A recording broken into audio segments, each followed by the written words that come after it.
Ganda ng Ayun, ura meron na. ang ganda ng orasan mo, ma'am, mo. Hi. Ano po yan, ma'am? G-Shock? Apple? Apple po yan, ma'am? Apple? Oh, Wow. sana all. Sana all. Hello po. Oo, nakikita mo na. Oh, nakikita ko na liwanag. Yung mas maganda. Taga Taga saan saan kayo, po ma'am? kayo? Batangas po ako, Batangas. Ay, Batanggenyo. Kayo po Ala ba? eh. Taga ano po ako, yung bahay ko po sa Imos. Pero sa La Union po ako. Ah, at province yun, ano, La Union. Tapos nagkabahay ka sa, ano, sa Imos, Batangas. Cavite. Imos Cavite. Opo. Hindi malapit lang din. Ano po pangalan nyo? Ano, Mike. Mike. Ilan taon na po kayo? 51 na ako eh. 51. Kailan po Oo, kayo ng 51? ng January. Oh, anong date po? Ano, 16. Ah, Bakit ikaw? January ka rin? opo. Ilan taong ka na ba? Hulaan niyo po. Ay siya, may manghula eh. Makasali. Hulaan niyo po. Matanda lang po kayo ng 1 taon sa akin. Di, ang hula ko'y 50. Oh, Tama na. opo. Panood mo lang kanina eh. So, ibig Ano po sabihin, kayo? tao, anong po kayo? Ano po kayo? Walay po Tao. kayo or single or may anak? Ano hiwalay? Ano, last 2013 pa. 2013. Oo, Ilan po ang anak niyo? ano, 3. Okay. Pero ano, malalaki na rin. Ilan taon po yung panganay niyo? Panganay ko is 26. Tapos ano, may isa na akong apo. Tapos magkakanak na uli siya. Magdadalawa na yung apo ko. Oh, Tapos yung pangalawa ko is ano, 24. Tapos yung bata last, pa nila ah. Yung panganay ko Ah? 29 years old, tapos yung aking bunso 27 years old. Binata't Ilan? dalaga pa. Ilan ba anak mo? Dalawa po. Dalawa. Ano mga dalaga? Ay, ibig sabihin wala pang mga asawa. Wala pa po. Ano parehas babae? Lalaki, tsaka babae. Oo. Eh, yung bunso namin, 14 lang siya.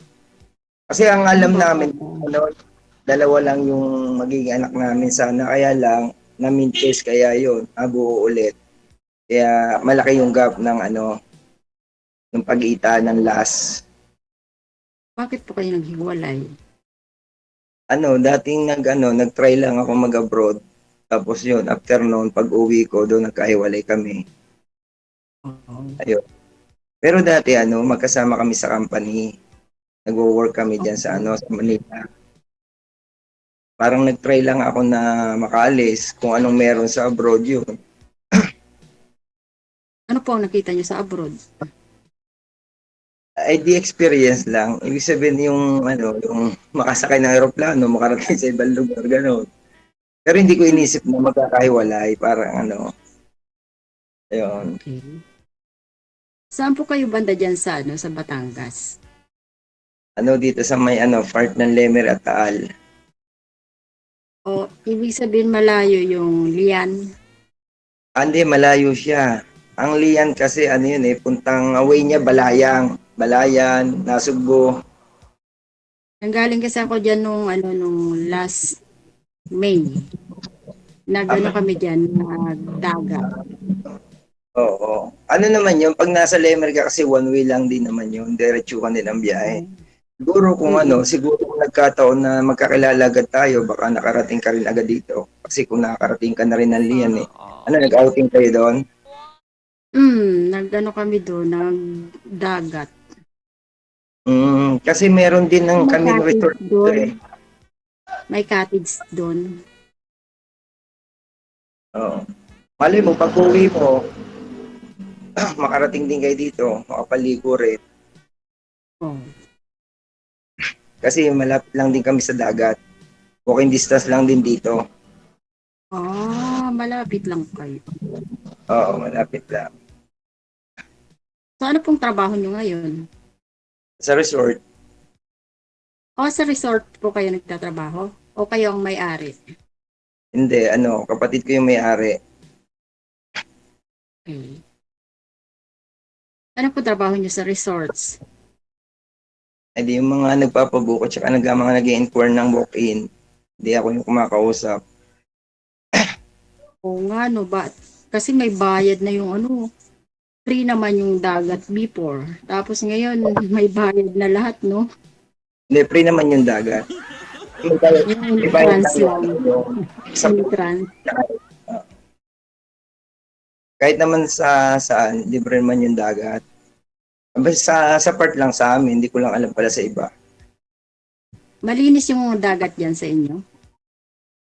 Malinis siya kapag hindi ganitong month. Kasi pag month ng June, July, August, tag-ulan yan eh.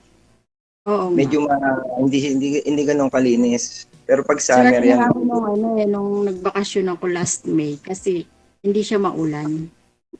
Talagang siya, mainit. oo. Pero kahit naman ngayon, may mga naliligo pa rin kahit medyo maulan. Kasi yung iba kasi pagka nagbe-birthday, graduation, mahilig kasi yung iba sa sa resort. Kaya may mga guest pa. Din. Meron din kayong cottage. Marami kaming cottage. May mga room din. Yung Pwede rin siya sa lumulutang sa dagat. Oo. Kasi yung type nung nung aming resort, pang event siya. Pag, yung kita mo yung bawat isa kahit malayo ka, hindi yung parang cube. Hindi, yun open talaga. Yung pool niya nasa gitna, tapos yung mga cottage niya nasa harapan lang. Hanggang pati yung event area.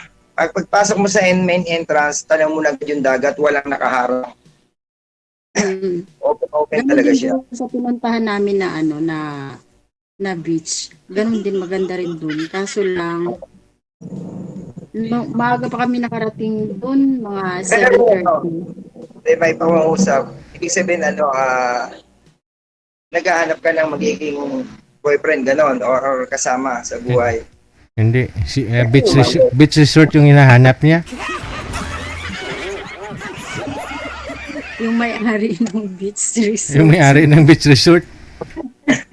Siyempre, para paldo, DJ, ikaw naman. Oo naman. Ito lang din naman yung paldo na, di ba? Ay, si Sir naman yung tagapagmana ng resort ng kapatid niya.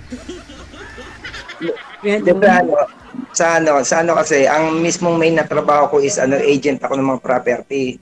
Dahil nga sa kapatid ko yung may-ari, kaysa kumuha pa ng iba, ayun, edi kami na lang. Okay. Pero may mga iba ring tao na taga Maynila na nagtatrabaho din doon. Ayun. Iniikot namin yung kasi pagka galing namin dun sa Lian, iniikot namin yung yung buong Cavite. Meron kami page eh. Nasa page din yung resort namin, yung Alagusa Resort and Event. Resort talaga yung pinag-usapan. Para sa mga taga malapit na Manila o kahit saan dito pero sa pag pumunta kami dyan, kasama ko yung mga anak ko, free na ka. Free na yung entrance namin. Wala nang bayad. Kung 3 lang naman kayo, bakit hindi? 4 kami syempre kasi yung magda-drive nung nung sasakyan ng anak ko. Oo naman. Pwede. Siyempre pagka ganun lang kadami ang volume, pwedeng mapalibre. Siyempre pagka sobrang dami na hindi naman sa akin yung resort, diga, hindi rin po pwede. Pero pagka mga hanggang 5 lang, okay na yun, libre na yun. May Oh, kasama libre na, na daw, DJ. Kasama ka na, DJ, ah. Hindi pa ako naliligo, ma'am. Nilalagnat ako pag maligo ako sa dagat.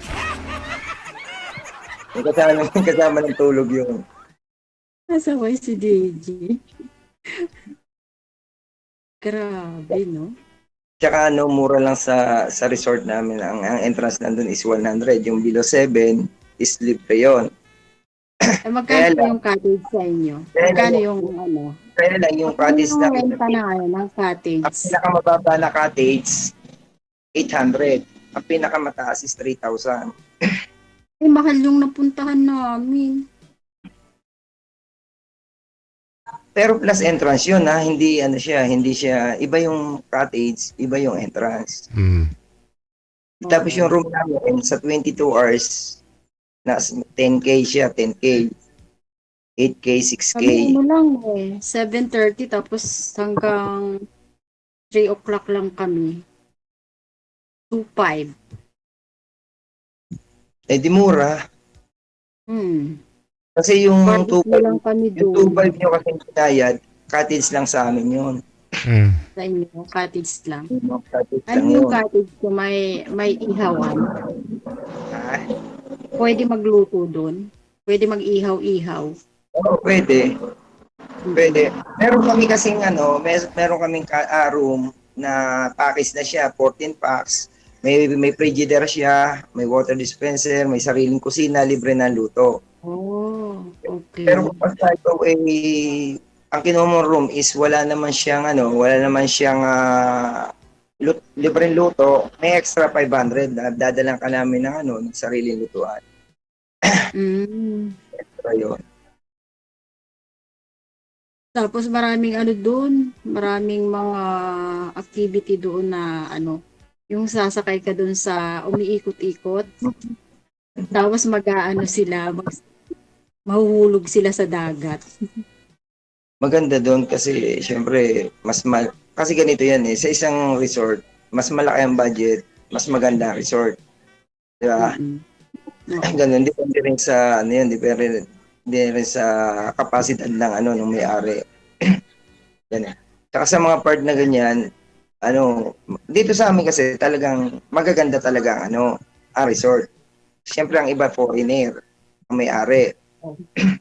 Halos lahat nandito na yung mga need ng mga customer, ng mga guest. Dito sa part ng Batangas, dito sa sa 'di ba, alam mo ba yung sa Batangas yung pasyalan nila, Santa Maria. Hindi ko alam po. Yung may salamin na inakyatan, yung likod lang noon, hanggang dito sa amin, puro resort na yon. Hindi ko pa po yun napuntahan, pero balak Nandito na magpuntahan. Okay, change topic po muna tayo. Change topic na muna. Oo nga. Yung iniba ko na nga kanina bumalik ulit sa resort. Sa love life na lang. Kasi yun dapat. Kasi Ayun. hanap niya nga yung may-ari ng resort. Pero kung ibig sabihin, okay lang naman sa mga anak mo, halimbawa na magka-boyfriend ka, ganun, magka-asawa ulit. Wala naman silang problema. Wala namang problema, no? Wala. Pero kaya, ibig sabihin, kung kakaalis mo lang ng May, matagal ka pa bago ulit bumalik. Opo, kasi nagbakasyon lang naman ako ng 14 days. Sa bagay, Hong Kong ka lang gadiga. Sa Hong Kong naman, kahit naman, basta ginusto mo, pwede naman ulit magbakasyon, diga. Paalam pa lang sa amo mo. Depende sa utak ng amo. Depende rin sa dahilan, Oo. Pag emergency, madali, Oo. So, ibig sabihin, yung dalawa mong anak nakatira sa Cavite, sa bahay nyo. Tapos, may driver kayo, gano'n? Kasi sabi mo kanina, may driver kayo. Hindi, niya yun, jowa niya yun, nag-drive ng car niya. Jowa niya. Akala ko naman Taga sa ano. Batangas din. Taga Batangas din. Pero yung dalawa mong anak nagwo-work na sila.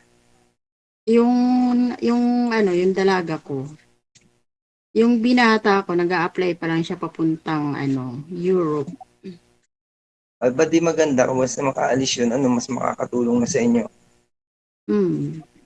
Yun namang yung namang anak ko, bago naman sila nag-asawa, yung panganay ko, nakagraduate naman siya ng cruise ship. Tapos naging asawa naman niya is seaman. Tapos yung pangalawa ko naman, graduate na accountant. Yung dalaga ko, accountant siya. Ayun. Yung Ang bunso ko. di maganda pagka ganun, Pero sa bahay lang siya nagtatrabaho. work from home. Mm. Hindi mas maganda. Hindi siya, hindi na niya kailangan na laging magbibiyahe o Oo, hindi na kailangan. Paggising ay, niya, kaagad na maglalagin sa laptop niya din, magtatrabaho na ay siya. nasan pala yung asawa mo? Dati, Nasa La Union po. may asawa na rin. Meron po, may 2 anak. Pero kasal kayo.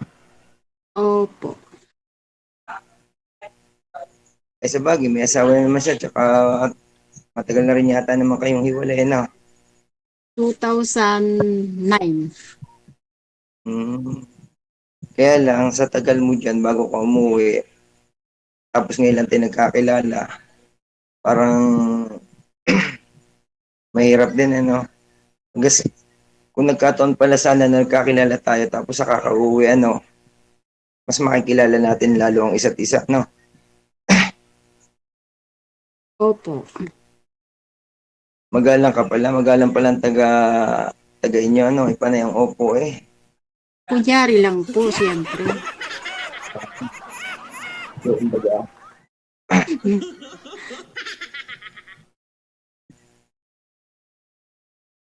Tapos po, yung mga anak nyo, nasa inyo. Sa inyo nakatira. hindi. Yung panganay ko is nasa kanyang asawa. Yung pangalawa ko is nasa Manila, doon siya nagwo-work.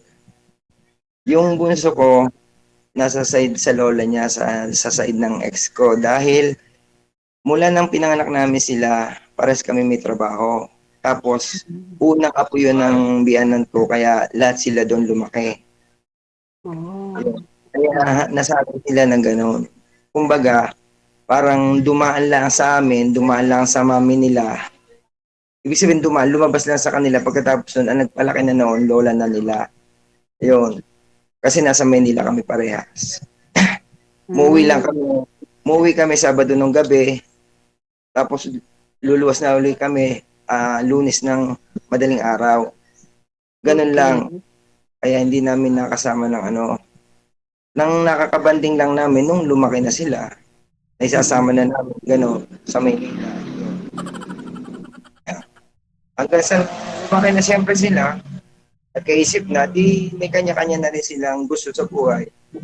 Ang maganda lang sa mga is, kumbaga, nasa maganda na silang katayuan. Sa ibig sabihin katayuan, sa pamamagitan rin ng pag-work nila, gano'n.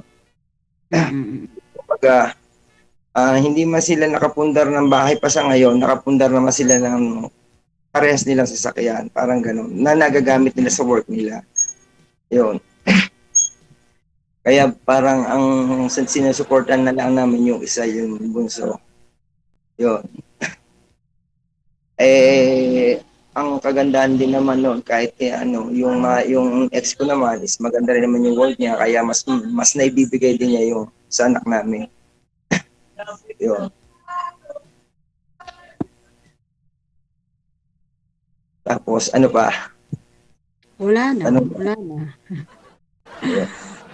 Pero ang maganda rin sa'yo is malalaki na yung anak mo. Ibig sabihin, kahit saan ka na rin magpunta is wala na rin problema. Kasi wala ka nang Oo. alala, maliit, alagain. Tsaka sabi kasi nung magbakasyon ako nung May, sabi nung bunso ko, Mama, sabi niya, wala ka bang jowa? Sabi ko, no, jowa!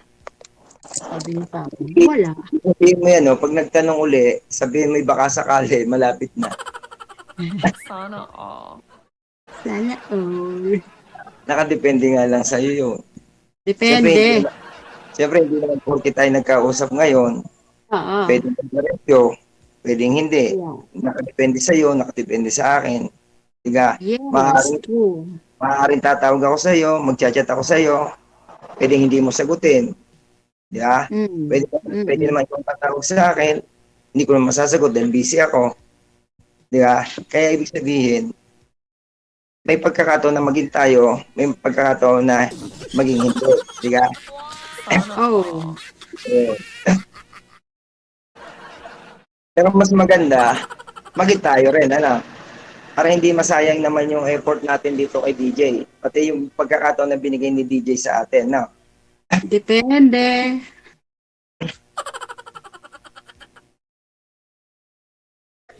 Tama, depende. Nakadepende sa damdamin ng bawat. Nakadepende talaga yan. Ang hanap mo ang hanap mo talaga ma'am, natin. may-ari talaga ng resort ang gusto mo. Sabi mo naman, DJ, siya ang tagapagmana, di ba? Pwede na. Pwede na. Oo, papaldo na siya. Yung kapatid niyo po ba sir, may asawa? Oh, may asawa. May asawa yun. Oo.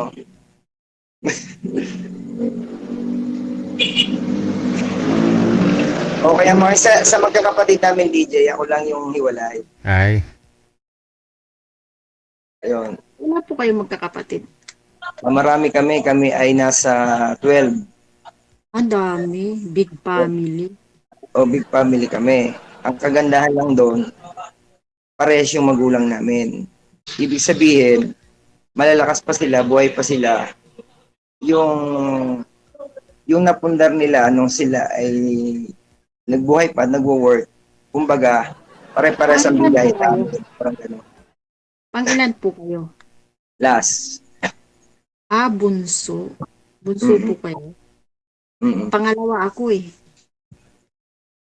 Ay di 1 and 2 per second. Oh. 1 and 2. Yun. Pero 5 lang kami. 5 kami magkakapatid. 5. Ay di maganda. Ang Tatlong kagandahan babae, 2 lalaki. lang doon sa amin, yung mga kapatid ko na nag-Maynila, may bahay sila doon, may bahay din sila dito. So, tulad nga yung may-ari ng resort dito, taga Manila sila. Tapos meron din sila dito, ganun. Resorts talaga yung ano no, yung magandang pagkakakitaan. Mm-hmm.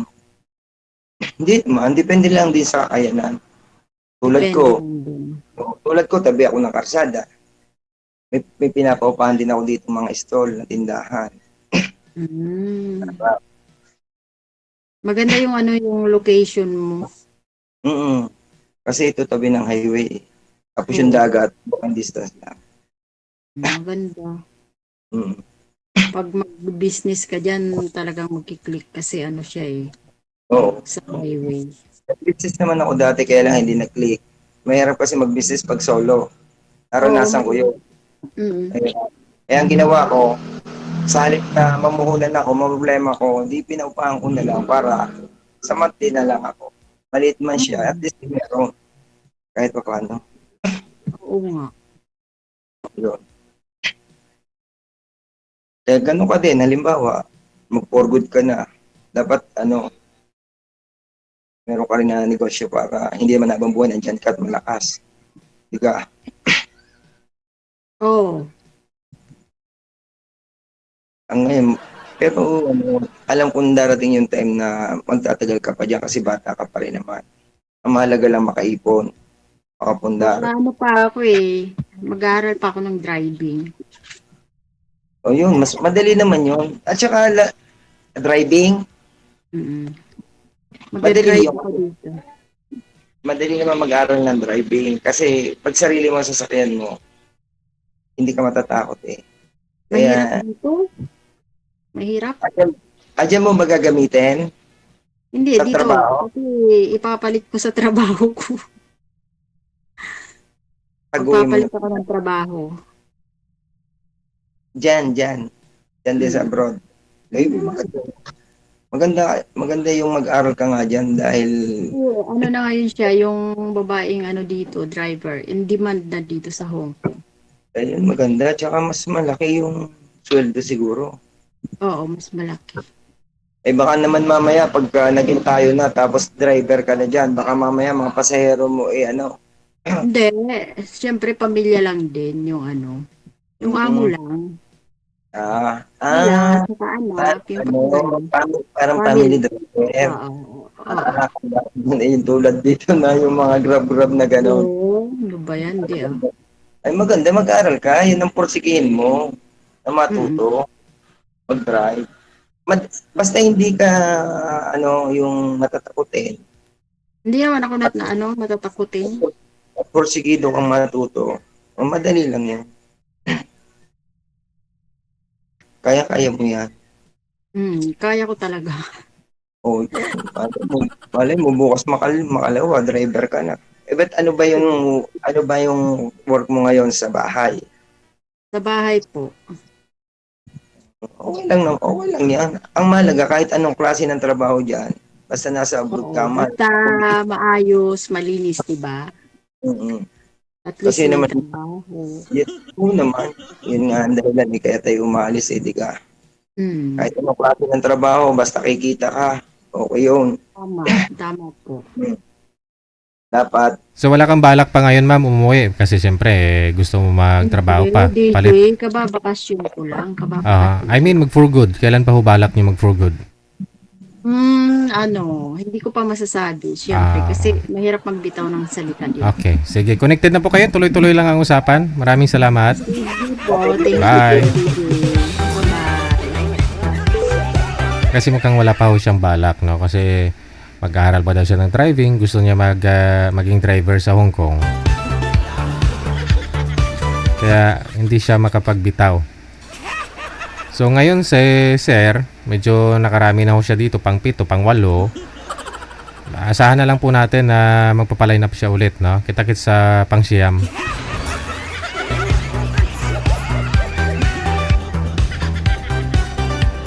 Iba kasi ang gusto ni madami, no? Gusto niya may-ari mismo ng resort.